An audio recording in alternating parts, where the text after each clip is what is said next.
Chapter 4 of Drugs and Cosmetic Act, which is related to manufacturing and sale of drug. ठीक है, तो manufacturing में कुछ चीजें प्रोहिबिटेड हैं। वो सारी चीजें वही चीजें हैं जो कि आपने इंपोर्ट के अंदर पढ़ा।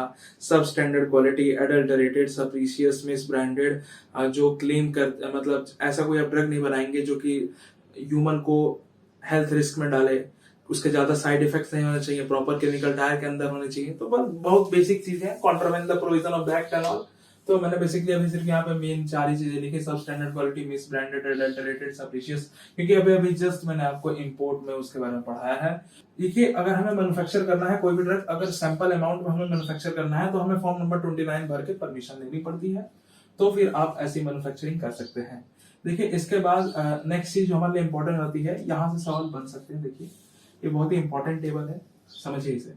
Area required for capsule to be manufactured, यहाँ पे सीधा मतलब area required for ophthalmic to be manufactured, area required for suppository, especially inhaler, विट्रेले, oral liquid powder, external doses form, tablet, large volume parenteral to be manufactured.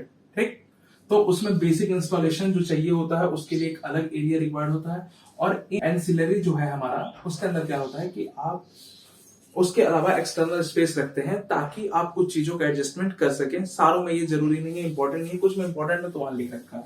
अब देखिए, capsule, ophthalmic, suppository, स्पेशरीज और inhaler and विट्रले, तो इसमें क्या होता है कि आप 25 मीटर स्क्वायर आप बेसिक इंस्टॉलेशन का एरिया रखते हैं।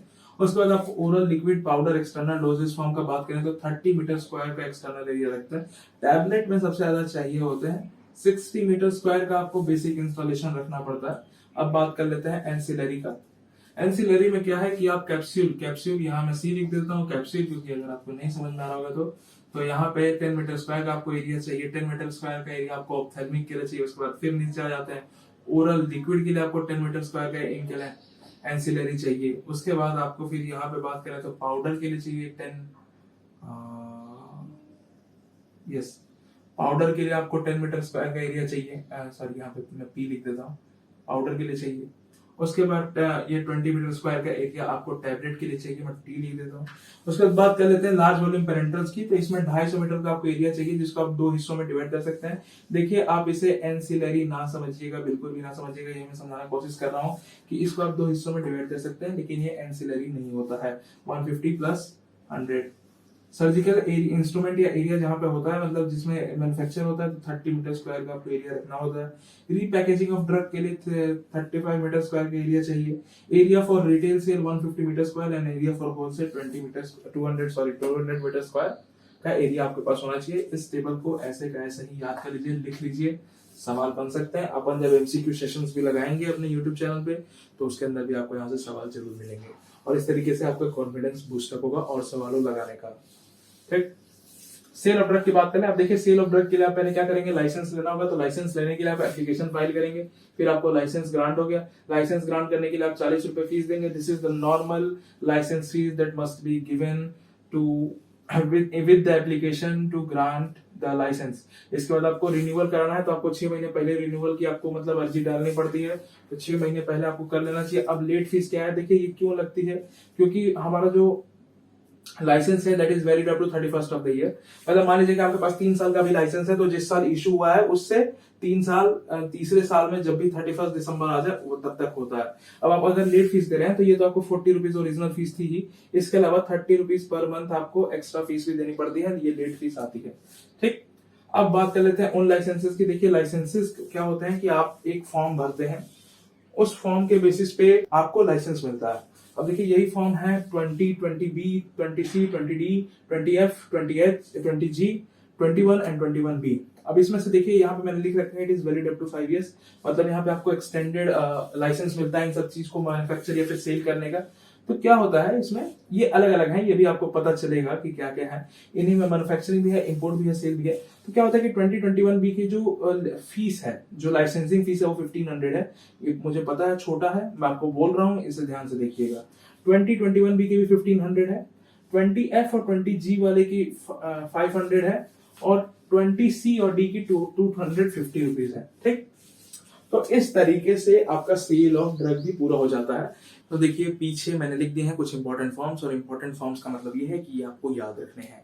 इस टेबल को ऐसा का ऐसा ही नोट डाउन कर लीजिए, इसमें कहीं भी कोई मिस्टेक्स नहीं है।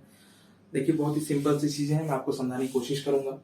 देखिए क्या है कि आप जब नेसेसरी फॉर्म भरते हैं तो आप इनिशियली जब आप लाइसेंस लेना चाहते हैं किसी चीज के लिए तो आप एक एप्लीकेशन भरते हैं, ठीक। तो आप जब एप्लीकेशन भरते हैं तो एप्लीकेशन भरने के बाद जो लाइसेंस आता है उसका भी एक फॉर्म है, मतलब उसका भी एक परफॉर्मा है, वो दूसरा नंबर है। तो सपोज मैं बात कर रहा हूँ इंपोर्ट के लिए। देखिए यहाँ पे 5 कैटेगरीज में आप डिवाइड कर सकते हैं इसे, import, retail sale, wholesale, restricted licence. देखिए रेस्ट्रिक्टेड लाइसेंस सिर्फ लाइसेंस है, तो यहाँ पे एप्लीकेशन आपको नहीं भरनी है, रेस्ट्रिक्टेड लाइसेंस मिलता है। रीपैकेजिंग लाइसेंस, ठीक, मैन्युफैक्चरिंग, ठीक, ये हमारे 5 क्राइटेरिया हैं। अब 5 क्राइटेरिया में से पहले क्राइटेरिया को देखते हैं इंपोर्ट के लिए। अब इंपोर्ट में क्या हो सकता है कि drug from schedule C and schedule C1।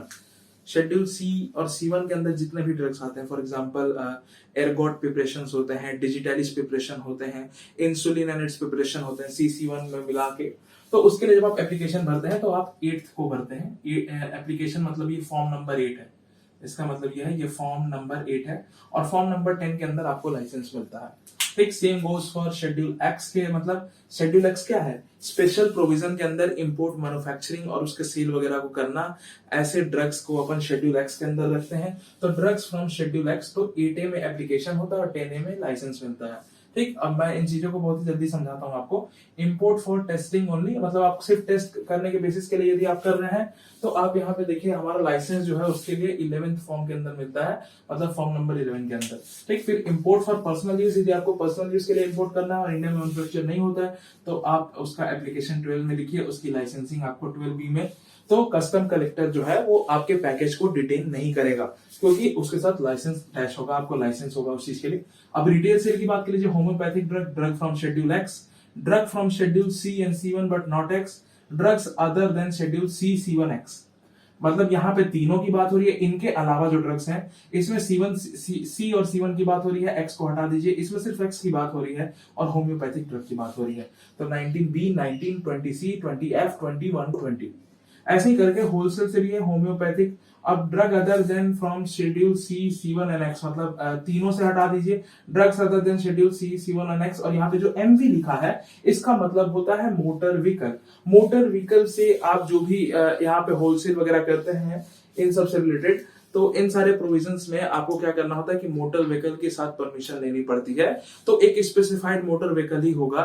देखिए क्योंकि मैंने आपको ड्रग इंस्पेक्टर के पावर्स में बता रखा है कि व्हीकल जो होती है यदि सस्पिक्शन के क्राइटेरिया में आती है तो फिर उसे वो डिटेन कर सकता है, उसको इंस्पेक्ट कर सकता है, चेक कर सकता है।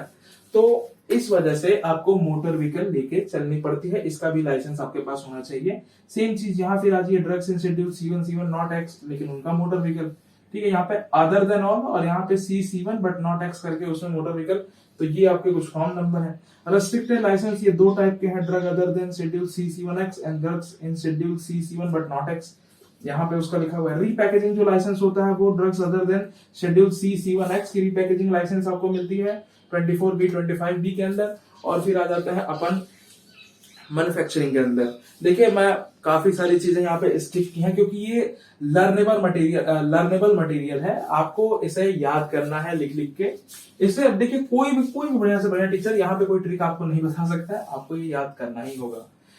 मैं आपको एक ट्रिक बताता हूँ फिर भी। देखिए आप जितने ज्यादा सवाल इस टेबल के लगाएंगे उतना ज्यादा आपको याद होते जाएगा या क्लियर होते जाएगा, ठीक। जितने ज्यादा सवाल इस टेबल के बेसिस पे लगाएंगे उतना ज्यादा क्लियर होता जाएगा। हालांकि वो भी आपको जल्दी मिलेंगे नहीं, होपफुली मैं चैनल के ऊपर कुछ एक ऐसे वीडियो जरूर पोस्ट कर दूंगा इसके क्वेश्चन से रिलेटेड।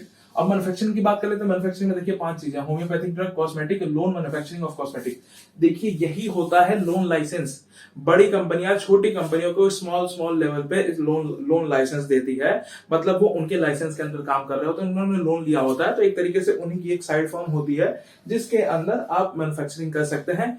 लेकिन ब्रांडिंग जो होती है वो डिफरेंट, वो उनके मतलब जो आपसी जो एग्रीमेंट है उसके बेसिस पर तय होता है कि आप अपना उस पे ब्रांडिंग कर सकते हैं या नहीं। तो इस वजह से loan licence, loan manufacturing of cosmetic की जाती है, ठीक है। उसके बाद for examination on renewals for Ayurvedic Unani system, फिर वही अपना drug in schedule C, C1, X, देखिए मैं आपको फिर से बता दे रहा हूँ, ड्रग्स इन शेड्यूल C7X मतलब तीनों ही शेड्यूल्स के अंदर जो ड्रग आते हैं, बहुत ही ज्यादा आसान है। Schedule C7 but not X मतलब शेड्यूल C और C1 के अंदर जो आएंगे लेकिन X के अंदर नहीं आएंगे। Drugs other than schedule C7 and X मतलब जो तीनों से हट के जो ड्रग क्रिकेटेड आती है वो इसके अंदर आते हैं। फिर ड्रग इन शेड्यूल एक्स मतलब एक्स वाले ड्रग, ठीक। तो इसी तरीके से इन चीजों को, इन न्यूमेरिकल डाटा को आप याद कर लीजिए। अब कुछ चीजें बचती हैं मिसलेनियस के अंदर, या फिर मैंने अभी तक लाइसेंसिंग अथॉरिटी और कंट्रोल अथॉरिटी में से मिस हो गया था। तो लाइसेंसिंग अथॉरिटी क्या करती है, आपके लाइसेंस को रिवोक कर सकती है, आपको लाइसेंस दे सकती है। यदि उसे कुछ गलत लग रहा है आपके लाइसेंस रिलेटेड तो आपके लाइसेंस को स्थगित भी कर सकती है, मींस टेम्पोररी या परमानेंटली आपके नाम पे बैन लग सकता है लाइसेंस रिलेटेड, ठीक। और जो चीजें हैं मिसलेनियस में देखिए मैं आपको कुछ चीजें बता रहा हूं वो आपको करनी है, मैं यहाँ वीडियो के अंदर उसे नहीं डाल रहा हूं। तो schedule H, schedule J, schedule Q। H prescription drugs, schedule J जानलेवा जो ड्रग्स होती हैं, मतलब जिनका ड्रग नहीं, जानलेवा डिजीजेस होती हैं जिनका क्योर नहीं होता है। शेड्यूल Q जितने भी कलर्स परमिटेड हैं वो, और कुछ एक शेड्यूल X के अंदर, शेड्यूल W के अंदर जो कि जेनरिक नेम के अंदर ही बिकते हैं। शेड्यूल X इंपॉर्टेंट जो कि ड्रग होते हैं, जो कि मतलब स्पेशल प्रोविजन के अंदर बनते हैं। इन ड्रग्स को सर्च करिए और उन्हें एक कॉपी में लिख लीजिए। यदि आप लिख लेंगे तो यदि ऐसे सवाल बनते हैं which of the following is related to schedule X और उसके अंदर 4 नाम दिए हुए ड्रग के, तो ऐसे सवाल आप नहीं लगा पाएंगे। यदि आप यहाँ पे नहीं उसको कर पाते हैं, लिख लीजिएगा अपनी कॉपी के अंदर। और देखिए जब आप इन शेड्यूल्स के ड्रग्स के नाम लिख लेंगे, यदि आपको पॉसिबल हो तो इन सारे ड्रग्स की पैकेजिंग एंड लेबलिंग को जरूर देखिएगा। देखिए लेबलिंग के अंदर कुछ चीजें बहुत ही ज्यादा इंडिकेटेड होती हैं, यही सारी चीजें मिसलेनियस वाले चैप्टर के अंदर आती हैं। देखिए आयुर्वेदिक सिद्धा यूनानी सिस्टम ऑफ मेडिसिन वाला जो पार्ट है, जो अपना चैप्टर 5 है, यदि मैं उसे पढ़ाने जाऊं, जो कि अपने लिए इतना इंपॉर्टेंट नहीं बनता है, उसके ड्रग टेक्निकल एडवाइजरी बोर्ड अलग होती है, उसकी ड्रग कंसल्टेटिव कमेटी अलग होती है, उसके अंदर एक फाइटोकेमिस्ट एक्स्ट्रा चाहिए होता है आपको फार्माकोलॉजिस्ट के अलावा। तो ये सारी चीजें हैं, इनको आप अलग ही हटा दीजिए। अभी आप ध्यान दीजिए अपने चैप्टर लास्ट जो हमारा चैप्टर है, चैप्टर 6 जो कि है मिसलेनियस, उसके अंदर देखिए क्या है कि जब आप इन ड्रग्स के नाम लिख लेंगे तो इसके बाद इनकी जो पैकेजिंग है, जो लेबलिंग है, उसे देखिएगा।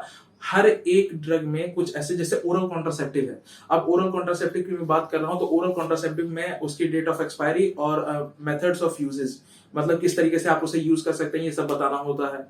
तो ये जो भी चीजें है, मतलब आर बना हुआ है, टॉप लेफ्ट कॉर्नर में आर बना हुआ है, एक ब्लैक बैकग्राउंड में रेड बैकग्राउंड से कुछ लिखा हुआ है, तो ये सब चीजें क्या लिखी हुई है आप देखेंगे अपने पास। यदि आपके पास अगर मूव वगैरह हो या डिसिलोफेनाक, क्योंकि यूजुअली आपके पास होगा, आप स्टूडेंट हैं, स्ट्रेन होते रहता है, तो आपने मूव रखी होगी, उसमें क्या करिएगा, देखिएगा पीछे तो लिखा होगा रेड कलर के बैकग्राउंड में, ब्लैक कलर के से लिखा होगा store in a cool place and keep it away from the reach of children.